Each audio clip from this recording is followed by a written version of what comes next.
안녕하세요 시청자 여러분, 다니엘입니다. 네, 안녕하세요. 윤준희 대표입니다. 네, 오늘 영상은요, 저희가 유학을 가는 목적이 달라졌어요 라는 주제로 촬영을 시작해 보도록 하겠습니다. 최근에 이제 과거에 저도 이제 유학을 간 세대인데, 과거에 이제 조기 유학을 떠나는 분들과 최근에 유학을 가고자 하는 분들의 니즈와 목적이 달라졌습니다. 그래서 과거에는 사실 어떤 목적을 가지고 가는 간에 일단 나는 무조건 미국 갈 거예요. 나는 미국 대학이 최고예요.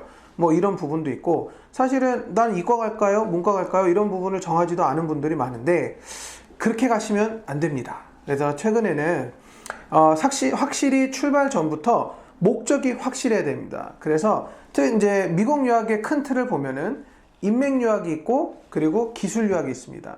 그래서 인맥 유학은 어떠하고 어떠한 사람들이 필요로 하는지, 그리고 기술 유학은 어떠한 사람, 그리고 왜 어떻게 필요로 하는지에 대해서 저희가 설명을 드리도록 하겠습니다. 자, 우선 인맥 유학에 대해서 제가 잠깐 얘기를 해드릴게요. 네네. 그러니까 인맥 유학은 인맥을 필요로 하는 유학이기도 하고, 또 인맥을 쌓으러 나가는 유학이기도 합니다. 그래서 이제 보통은 이제 뭐 전공으로 따진다 그러면은 비즈니스가 대표적인 전공이고요. 네. 또 경제라던가 또는 마케팅 또는 심지어는 아트까지 인맥유학에 포함된다고 봐요. 이 인맥유학 같은 경우에는 아까 제가 말씀드린 것처럼 인맥이 필요한 유학 방법입니다. 즉 부모님이 옆에서 서포트를 해줘야 성공할 수 있는 가능성이 높은 그런 방법이기도 합니다. 예를 들어서 어떤 학생이 이제 뭐 만약에 금융 쪽으로 이제 공부하러 간다라고 했을 때, 대학에 들어가서 2학년으로 올라갈 때 1학년 끝난 다음이죠. 1학년 끝난 다음에 인턴십이라든가 이런 것들을 누군가가 잡아서 줘야 되는데, 실질적으로 학생이 그거를 잡기에는 굉장히 힘들다라는 거예요. 그래서 이제 보통 이제 부모님들이 인맥이 그런 쪽이 형성이 되어 있다 그러면은 학생한테 인맥을 통해서 인턴십을 이렇게 연결을 갖다가 이제 해주게 되죠. 그런데 이제 부모님이 만약에 그런 인맥이랄까요? 그런 것들이 만약에 없을 경우에는 학생이 만약에 뭐 NIS 턴을 들어갔다라고 해서 이 학생이 뭐 IB에서 뭐 인턴을 갖다가 할 가능성은 아주 그렇게 높지 않다라는 겁니다. 네. 그래서 인맥 유학이라는 것은 인맥이 필요한 유학 방법이다 라고 이제 저는 정리하고 싶어요. 네. 자, 반대로 그렇다면 기술 유학에 대해서 제가 이제 설명을 드리자면, 기술 유학은 이제 인맥 유학과 달리 사실 이제 부모님의 영향력이 사실 그렇게 필요로 하지 않는 전공들입니다. 그래서 이제 대부분 예를 들면 쉽게 얘기해서 보통 증인데, 이게 국가에서 이제 이 증이 있어서 이거를 가지고 내 커리어를 쌓아갈 수 있는 그런 전공이나 직업들을 말씀을 드리는 부분인데요. 이제 대표적으로 이제 뭐 약대, 치대, 의대 그러니까 의대, 그 다음에 뭐 IT나 컴퓨터에 관련, 그리고 아니면 이제 파일럿 그런 이제 비행기 조종사, 이런 부분들, 이런 전공이나 직업들은 사실은 이제 정부나 이런 특정 기관에서 주어지는 그런 자격증을 취득을 해야 되고, 그 증을 가지고 내 커리어를 쌓아 나가야 되는 직업들을 우리는 기술 유학이라고 부릅니다. 제가 이제 좀 전에 말씀드렸다시피, 이 자격증, 취업 유학을 목표로, 기술 유학을 목표로 유학을 가는 아이들 같은 경우, 학생들 같은 경우는 사실 그렇게 부모님의 영향력을 필요로 하진 않습니다. 단, 약간 주의를 해야 될 점은 뭐냐면, 이 기술 유학을 필요로 하는 곳에서 취업을 하자면 미국 전역에서 지역을 잘 선택을 하셔야 됩니다.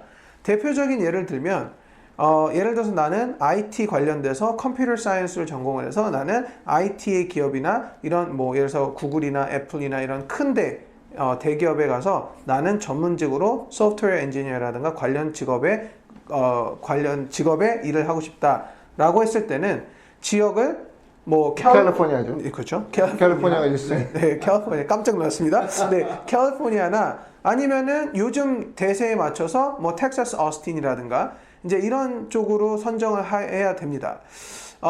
그렇다면 대학은 그렇게 선정을 한다면 과연 그러면 고등학교는 아무 때나 가도 되나요? 사실 그런 부분도 아닙니다.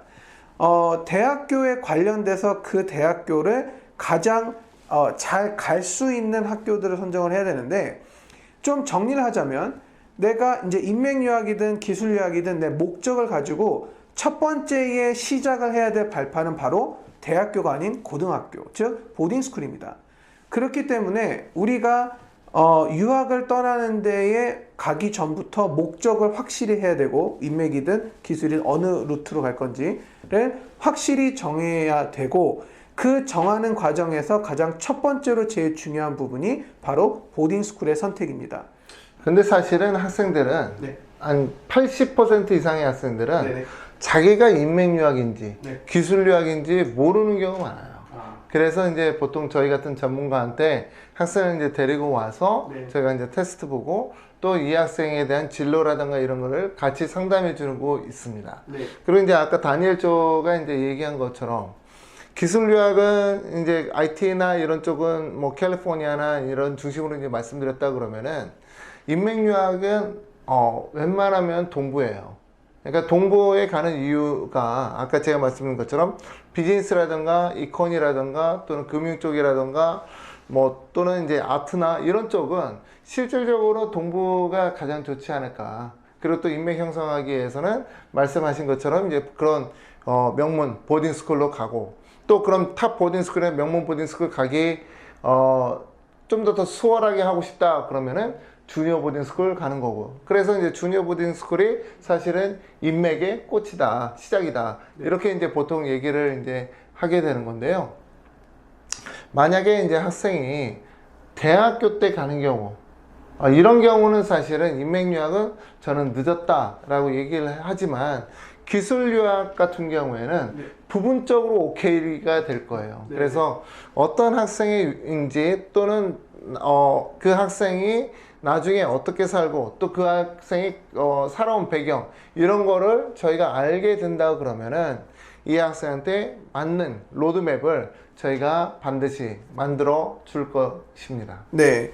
그렇기 때문에 이제 보통 목적을 이미 정하고 저희한테 상담을 오셔서 디테일을 저희한테 컨설팅을 받으시는 분들도 있고, 대부분의 학생들이 사실은 이 목적이나 아니면 갈피를 잘 모릅니다. 그럴 때는 저희 같은 전문가와 상담을 하셔서 제일 중요한 포인트는 첫 단추를 잘 껴야 된다는 거, 네. 다들 아실 거라 믿으며 저희는 오늘 여기서 영상 마치도록 하겠습니다. 시청해주셔서 감사드립니다. 감사합니다.